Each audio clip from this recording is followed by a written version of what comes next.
우리는 주변에 보이는 것들에 대해서 기도해야 합니다. 인생들의 변화를 위한 그분의 도구가 되어야 합니다. 걱정과 염려에만 사로잡혀 기도를 놓쳐서는 안 됩니다. 언제까지 나는 안 된다고, 나만 안 되는 것 같다고, 나만 못났다고 하실 것인가요? 분명 염려와 걱정을 떨쳐내는 것이 쉽지 않은 것을 알고 있습니다. 그러나 하나님께서 모세를 선택하신 것처럼 우리를 그분의 주권적인 목적을 위한 도구로 선택하셨음을 믿으셔야 합니다.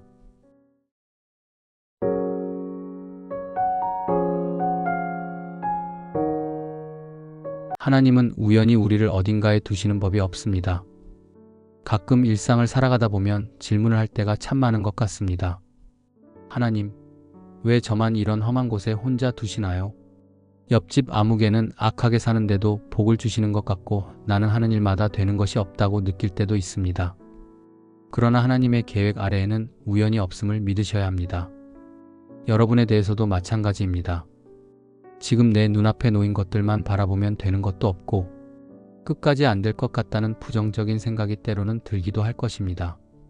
하나님의 변하지 않는 계획이 펼쳐지고 있으며 하나님은 그 일의 도구가 될 특권을 우리에게 주십니다. 언변이 엄청 뛰어나거나 성경에 정통할 필요는 없습니다. 언제나 하나님이 문제를 보고 그분의 약속을 믿고 기도와 순종으로 그분의 힘을 풀어놓을 상황에 우리를 두셨다는 의식으로 살아가기만 하면 됩니다. 그것을 믿고 결단하고 나가야 합니다. 매번 주저주저하고 걱정하고 염려하는 일만 해서 되는 일이 없습니다.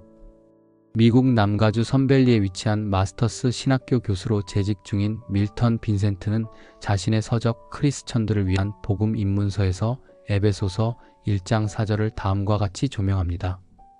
곧 창세전에 그리스도 안에서 우리를 택하사 우리로 사랑 안에서 그분 앞에 거룩하고 흠이 없게 하시려고 하나님은 사랑 안에서 우리가 그 앞에 서도록 즉 사랑받는 자녀로서의 지위를 사용하여 그분께 기도하도록 선택하셨다. 기도하는 것은 하나님이 우리를 구원하신 주된 목적 중 하나를 이루는 일입니다. 기도야말로 하나님이 당신과 우리를 이곳에 두신 이유입니다. 우리는 주변에 보이는 것들에 대해서 기도해야 합니다. 인생들의 변화를 위한 그분의 도구가 되어야 합니다. 걱정과 염려에만 사로잡혀 기도를 놓쳐서는 안 됩니다. 언제까지 나는 안 된다고, 나만 안 되는 것 같다고, 나만 못났다고 하실 것인가요? 분명 염려와 걱정을 떨쳐내는 것이 쉽지 않은 것을 알고 있습니다.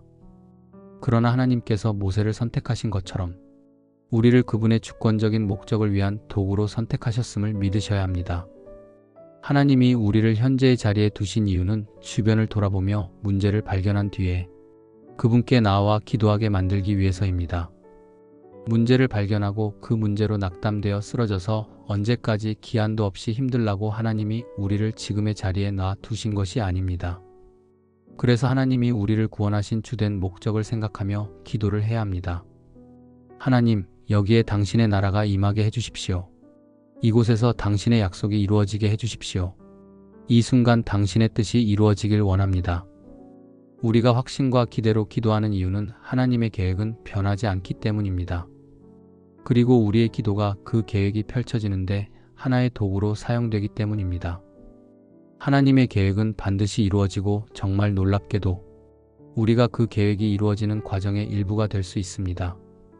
모세의 기도처럼 우리의 기도는 세상을 변화시킬 수 있습니다. 우리는 그저 구하기만 하면 됩니다.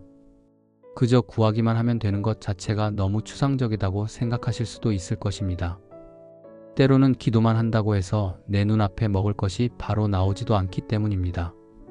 그러나 믿음을 부정하지는 않았으면 좋겠습니다. 기도하는 것은 이 땅에서 그분이 주신 자리를 취하고 그분이 정하신 특권을 사용하는 일입니다. 그 자리 그 특권은 바로 하나님의 목적을 이루는데 동참하는 것입니다. 이런 식으로 기도하는 것은 단순히 크리스천 삶의 일부가 아니라 우리의 주된 소명입니다. 하나님이 우리를 구원하신 이유 중 하나는 기도할 수 있게 하시기 위해서입니다. 하나님은 그분이 주기를 원하시는 것들에 대해 간구하는 자로 우리를 선택하셨기 때문입니다. 왜 저만 이런 험한 곳에 혼자 두시나요? 라는 질문을 하는 마음이 들 때 하나님의 계획 아래에는 우연이 없음을 믿으세요. 하나님은 우리를 그분의 도구로 선택하셨으며 기도는 그 중심에 있습니다. 기도는 우리를 구원하신 주된 목적입니다. 우리는 주변의 문제를 보며 하나님께 기도해야 합니다. 염려와 걱정보다는 확신과 믿음으로 그분의 약속을 구하십시오. 하나님의 변하지 않는 계획 속에서 우리의 기도는 세상을 변화시키는 도구가 됩니다. 우리가 기도로 참여할 때 우리는 그분의 계획의 일부가 되어 변화의 시작을 만듭니다. 기도는 단순한 의무가 아니라 우리에게 주어진 주된 소명입니다. 하나님은 우리가 그분의 목적을 이루는 기도의 사람이 되도록 우리를 부르고 계십니다. 믿음 토크 오늘은 여기까지입니다. 평안하고 편안한 하루 되시길 소망합니다.